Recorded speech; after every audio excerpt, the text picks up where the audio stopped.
છેલ્લા 26 વર્ષથી સન 1998થી ઉધના પોલીસ સ્ટેશનના ચોરીના ગુનામાં નાસ્તા ફરતા આરોપીને પકડી પાડતી ઝોન 2 એલસીબી શાખા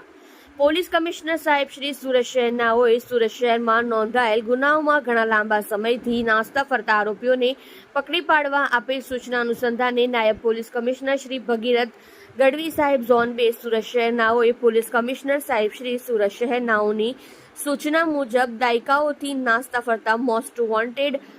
આરોપીઓને પકડવા આપેલ સૂચના અને માર્ગદર્શન અન્વયે ઝોન 2 એલસીબી શાખાના પોલીસ માણસો ઝોન 2 વિસ્તારમાં પેટ્રોલિંગમાં હતા દરમિયાન ઉધના પોલીસ સ્ટેશનમાં સન 1998ની સાલથી નાસ્તો ફરતો આરોપી વિશેની માહિતી મળતા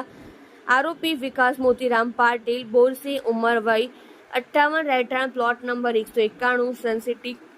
રો હાઉસ ડિંડોલી સુરત મૂળ વતન ગામ કાપડને તાલુકો જિલ્લો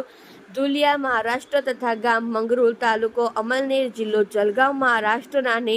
Surat Dindoli Sun City row house ઘર નંબર 191 પાસેથી પકડી પાડી આગળની કાર્યવાહી કરવા સારું ઉધના પોલીસ સ્ટેશનને સોંપેલ છે।